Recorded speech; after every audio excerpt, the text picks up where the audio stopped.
Hello, I'm the Doctor. Welcome to DoctorGeek. Today, we've got some big news to cover that broke about a week ago. I've been meaning to make a video for a while now, but I've been traveling a lot lately, going to a few Doctor Who conventions, but I apologize for the delay. With that, let's jump into it. On October 22nd, the BBC tweeted out this photo featuring our brand new TARDIS team. As you can see from the photo, Series 11 is bringing us not one, not two, but three full-time companions for the first time since the 5th Doctor traveled with Tegan, Nyssa, and Turlough in Season 20. Technically, the TARDIS had 3 companions after Nyssa left, as she was replaced by a shape-shifting robot named Chameleon. But he was only featured in 2 episodes, and they got rid of him in Season 21 when Perry joined the TARDIS. So, I'm sticking with Season 20 as the last time the TARDIS was this crowded, and that was 25 years before Season 11 will air. Personally, I've always been a fan of the larger TARDIS teams, preferring at least 2 companions over the more common single companion dynamic that New Who has favored. More companions means more complex team dynamics, and it means the Doctor's relationship with them is less one-dimensional. But with that, let's look at who we're getting. First up is Mandip Gill, who is playing a character named Yasmin. Gill, who is 29 years old, made her television debut with Phoebe McQueen in the British soap Hollyoaks. Her first appearance was in 2012, and she continued until 2015 when her character was killed off. She also has appeared on the daytime show Doctors as a character named Shazia Amin in 2016, and 2 episodes of The Good Karma Hospital in early 2017. 2018 will see the release of The Flood in theaters, which she is in, so she is bound to be a household name in a few years. Mandip says, "I am over the moon to be joining the Doctor Who family. This is an iconic show with an amazing fan base, and I look forward to everything that brings. Certain roles seem unattainable, and this is one of those. So much so, I didn't believe it to be true for the first few weeks. To be working alongside the likes of Jodie, Bradley, and my old friend Tosun is thrilling. This show is worlds away from the work I've done previously, and that's the part that excites me the most." Next is Tosun Cold, who will be playing a character named Ryan. Cole, as you just heard, is friends with Mandip after the 2 worked together in 9 episodes on Hollyoaks in 2012. The 25-year-old actor is best known for his roles in EastEnders E20 and Hollyoaks. Tosun has also had roles in many films, including Star Wars as Lieutenant Bastian, after first appearing in the 2010 BBC teen drama The Cut.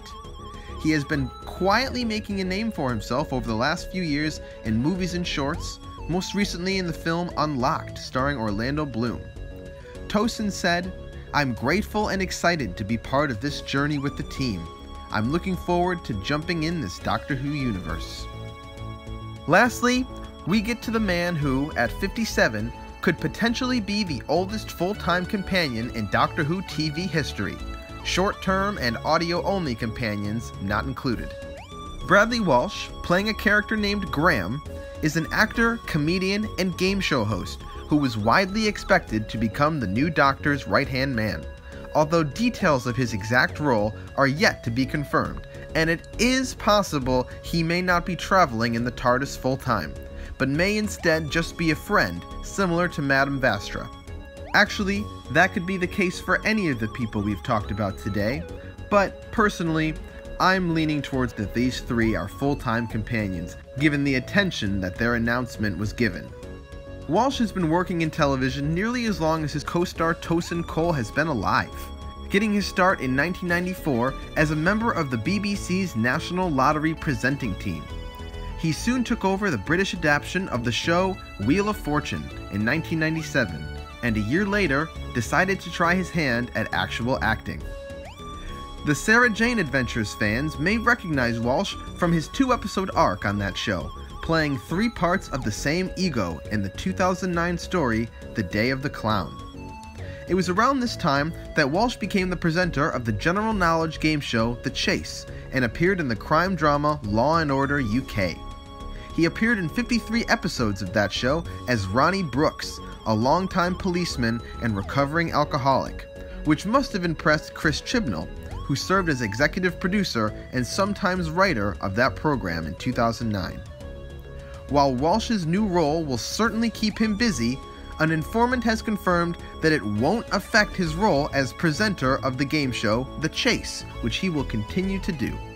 Walsh told the BBC, "I remember watching William Hartnell as the first Doctor. Black and white made it very scary for a youngster like myself. I was petrified, but even though I'd watched most of it from behind the sofa through my fingers, I became a fan.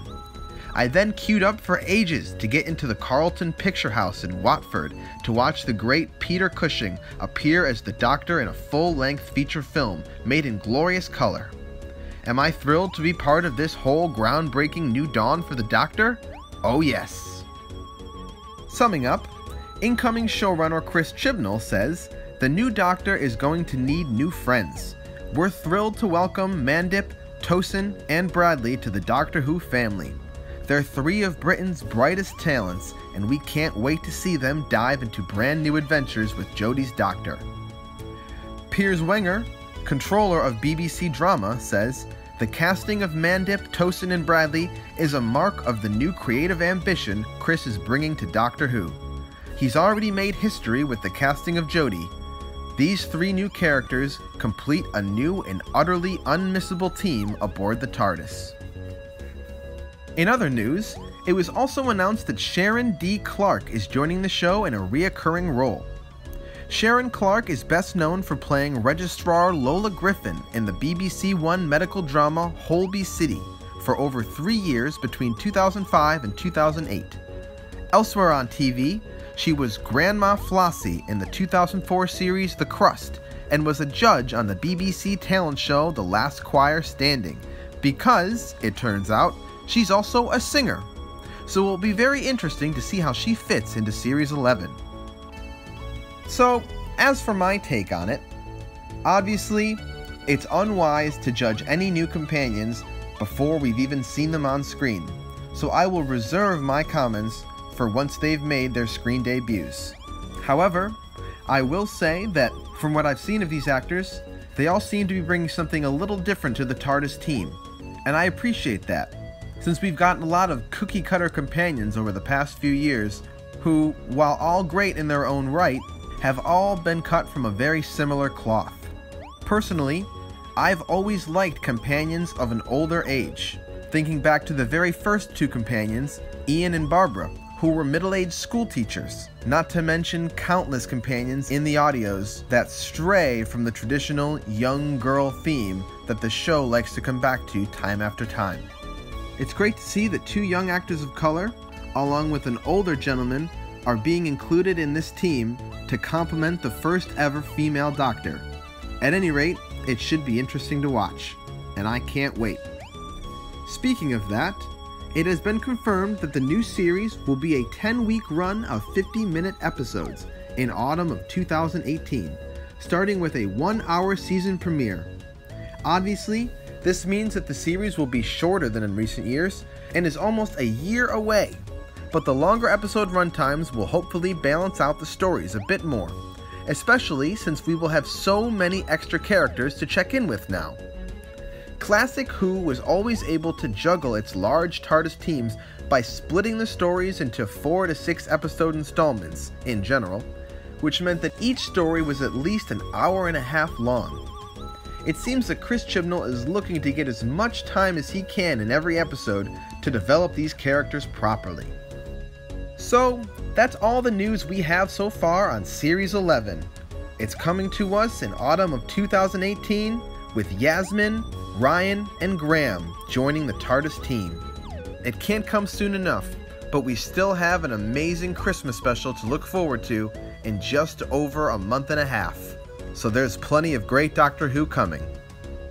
As always, be sure to check out some of my past videos, including reviews on every episode in Series 10, as well as some in-depth looks at characters like the Mondosian Cybermen and Alpha Centauri. There's still a Series 10 review coming, as well as some more discussions about Classic Who. Be sure to like and subscribe for reviews and Doctor Who news every week. And thank you for being my companion on this journey today. I'm the Doctor. Bye for now.